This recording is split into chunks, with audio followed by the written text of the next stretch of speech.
In today's video, I'm going to talk about 3 things that every EDM producer should know about mastering. Now, before we get started, make sure you look in the description below and grab my free mix training. It's a half hour and it's jam-packed full of really useful info and little tips and tricks. And you get my free ebook as well, which will save you a lot of time, money, and frustration. Okay, so really quick, what is mastering? Well, mastering is the final step in the production process. You know, first you mix your track, and once you have a good mix, you then master it, which is basically just getting your track up to a commercial volume level and getting it ready for release. You might do a little bit of EQ, bring that volume level up, put a limiter on there and set the ceiling, and then export, and now you can send to record labels or put out onto streaming platforms and ensure that your track will sound as best as it can possibly be. So now that you have the broad overview of what mastering is, what are the 3 things? So number 1 is kind of a 2-in-1, which is you can't fix a bad mix with mastering, and you shouldn't be making massive EQ moves on the master channel. So what do I mean by this? Well, if you take a look at this track that I have here, I'm going to go ahead and play this track and then take a listen to it. Just listen, this is just a mix, no mastering on this track at all.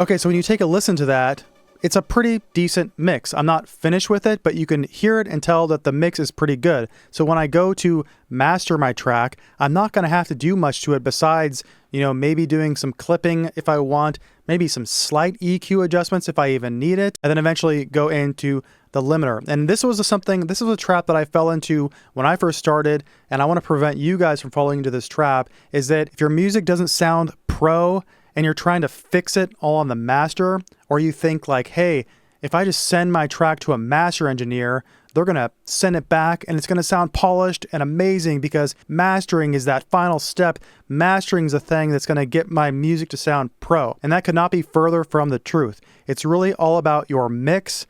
I would rather have a really, really good mix that I slap a limiter on top of than have a bad mix who then I send to the best mastering engineer in the world, okay? So mastering will not fix your mix if your mix sucks. And as far as the EQ part of this goes, or any effect that you have on the master channel, the point that I really want to make is that you shouldn't be making big moves. For example, I've got an EQ here on the master. If you find yourself doing something like this, and you have like a 5 dB boost on your low end, or if I have a different EQ and I'm making boosts all over the place or cuts or here and there or whatever, well, chances are you need to go back into your mix and make fixes there. The same thing with any other thing. If you're doing massive amount of compression or whatever, you just have to think about in the mastering, in the context of mastering, little moves make a big difference. If you boost a vocal and you have to add like 4 or 5 dB of boost in the high range to add some clarity, that's a lot different than adding a 4 to 5 dB boost in the high range of an EQ on your master channel. It's going to make a massive difference. And so the point is, if you're having issues like that, just go back into your mix and make the fix in your mix. Okay, and number 2 is that you don't need to cut the lows from your master. Something like this. If you see an EQ curve like this, this can actually create more problems than not. And so nowadays, for me, I don't cut the lows at all. It's just not necessary, and it's a kind of a myth going around that you need to cut anything below 20 hertz because you can't hear it anyway or whatever like that. I'm not going to go in big detail about it right now, but I will post 2 videos in the description below that you can take a listen. One's from me. One is from a pro mix engineer who explains his reasoning on whether you should cut the lows or not. So go ahead and look in the description below and you'll find a video talking about why you don't need to cut the lows on your master. Number 3 is that loudness matters. LUFS or LUFS do matter, but you should not fall for this -14 LUFS Spotify myth that's been going around. The basic gist is that Spotify is going to normalize your music. They're going to bring it down to -14 LUFS. And so why would you master any louder than that if they're going to bring it down anyway? Well, you should master louder than that because when you master your track to some like a competitive loudness range like -8 or -6 LUFS, and you limit your track in a way that's going to be that loud, it's going to sound different than if you master your track to -14 LUFS. It's going to be a totally different track. And what you should do instead is go find your favorite artists, download your favorite tracks from them, get them off Beatport or something like that. And what you'll find is that most pros master their tracks somewhere between -8 and -6 LUFS. If you're making bass music, then you'll go even louder than that, sometimes even up to like -2 LUFS, like totally extreme, really loud. So bass music is kind of its own category.